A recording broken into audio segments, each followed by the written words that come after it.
Bonjour tout le monde.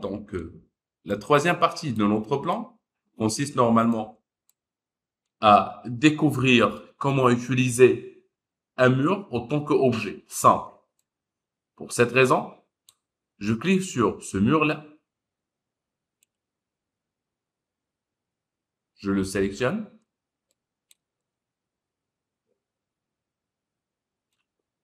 je, je cache le reste en cliquant sur le bouton droit, afficher la sélection. C'est une option bien sûr qui nous permet d'afficher juste un simple objet. Par la suite, quand je le sélectionne, j'aimerais bien le dupliquer. Pour dupliquer un mur, vous savez que c'est un mur, c'est-à-dire quand on clique sur la boîte de dialogue, on retrouve bien sûr les options d'un simple mur. C'est un mur qui est bien sûr le rez-de-chaussée et le premier étage, et c'est un mur basique. Bouton droit, je clique sur déplacer, translation avec copie, comme on a déjà appris. Je travaille un peu dans la 3D, je clique sur ce petit point-là, et je le glisse vers l'autre point. Essayez de vérifier très bien les valeurs. On a une distance de 25 exactement et un angle de 90. Si c'est le cas, on clique. Maintenant, on vient de dupliquer le mur. Je clique sur ce mur-là, ok, et je clique sur les propriétés. Et comme vous savez, c'est un mur basique. Je change un tout petit peu l'épaisseur vers une valeur, par exemple, de 5 centimètres. Rien de plus. Et les produits, je crée une liaison entre les produits, ou bien, pardon, les modèles et les surfaces. Et je prends par exemple un bois acajou qui s'applique sur la totalité. La première remarque que vous faites certainement, maintenant, on a un vide entre les deux parce que je viens de réduire bien sûr la taille. Je clique sur le point et je l'accroche. Bien sûr, ça doit me donner 20 exactement. Et ben voilà. On a une forme comme une plaque d'acajou. Elle est toujours traitée ou interprétée comme un simple mur. Attention. Je clique sur le bouton droit. J'affiche les options. Je clique pour la première fois convertir la sélection en forme.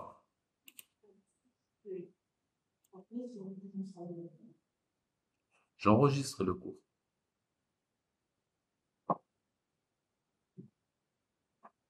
Bien. On a maintenant cette forme. On n'a plus la boîte de dialogue des murs. On a juste une simple forme. Une deuxième fois, je sélectionne mon objet, ma forme, bouton droit, translation et copie. À partir de ce point-là, sur ce petit point-là, on a une distance de 5 centimètres. Ben voilà. Je crée par la suite une deuxième plaque. OK. La deuxième de choses, je sélectionne la plaque, bouton droit. Soit je déplace actuellement, soit je clique tout simplement sur ce petit point-là pour déplacer, ou bien je trouve que il y a la possibilité de déplacer les deux, ou bien dans la 2D,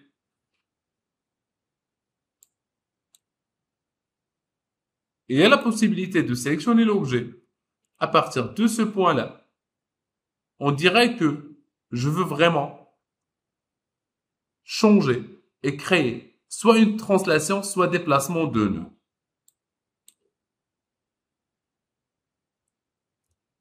Ça, c'est la première étape.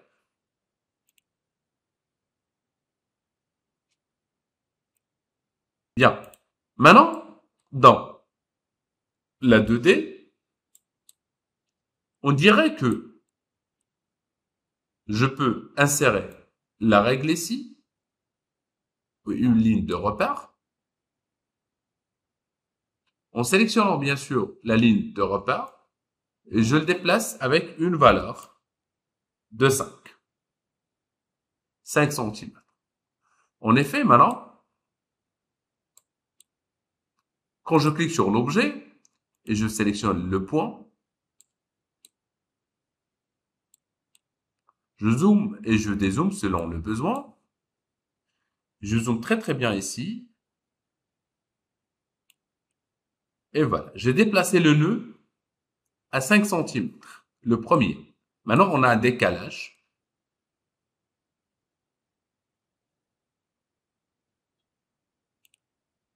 Maintenant, si je déplace le deuxième nœud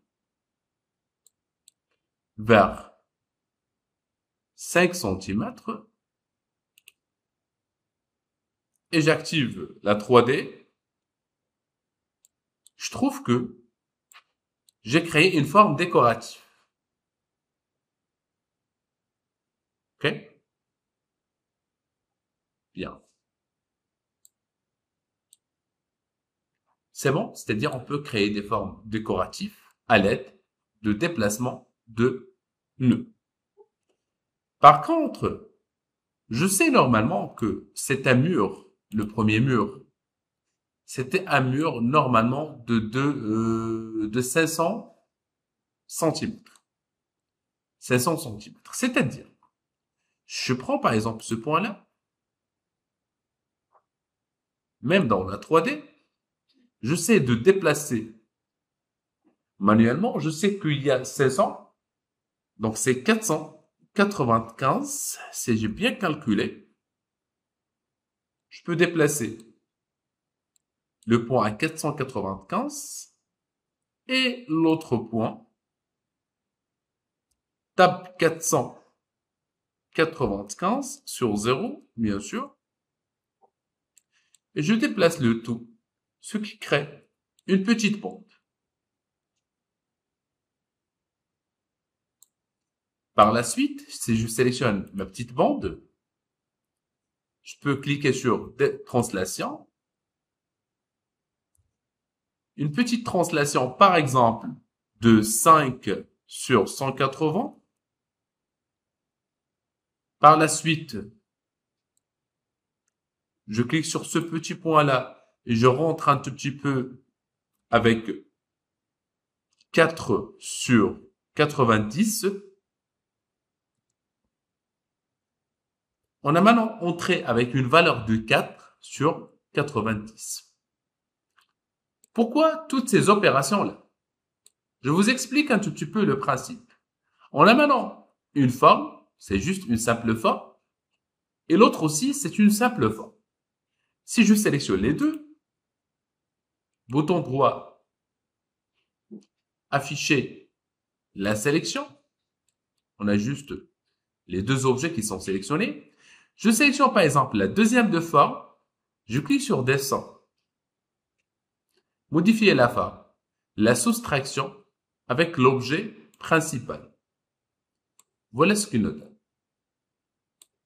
Une forme vide, c'est l'opération de Boolean. CTRL Z. Avant de faire cette opération, je peux en même temps sélectionner mon objet, bouton droit, et je cherche la duplication, c'est-à-dire, bon, cette fois, je vais utiliser les options de duplication. Les options de duplication, je clique sur la translation et l'incrément et propagation. OK. Je clique sur le premier point ici et je tape la valeur. Par exemple, je sais que la forme il contient 5 cm et je veux un décalage de 5 cm, ce qui me donne 10 avec un angle de 180. OK? Maintenant, j'ai ma première duplication. Il suffit maintenant de déplacer le curseur. Je viens de déplacer juste le curseur qui me permet d'obtenir plusieurs fois, sans faire bien sûr l'opération plusieurs fois. Et ben voilà. Et je clique ici pour valider. Bien sûr, l'altitude, il faut qu'il soit une altitude de 0. Bien. J'ai créé maintenant plusieurs fois, comme vous voyez. Donc, qu'est-ce que je dois faire? Bah, c'est simple. Je crée un rectangle de sélection, je sélectionne le tout. Je zoome un tout petit peu. Je maintiens la touche Shift et je désélectionne le mur principal ou bien la plaque principale. Par la suite, je clique sur Descendre, modifier la forme, la soustraction, et je clique sur la plaque principale. Ce qui crée un type de bardage avec plusieurs fois. Maintenant, j'ai terminé, je clique sur le bouton droit. Et certainement, je vais afficher le tout, c'est CTRL F5. Et ben voilà. On a un bardage, OK, devant les escaliers. C'est la même technique qui nous permet bien sûr de dessiner plusieurs formes. Selon le besoin, il suffit juste qu'on arrive à dessiner la forme et par la suite, on crée l'opération de Probolien.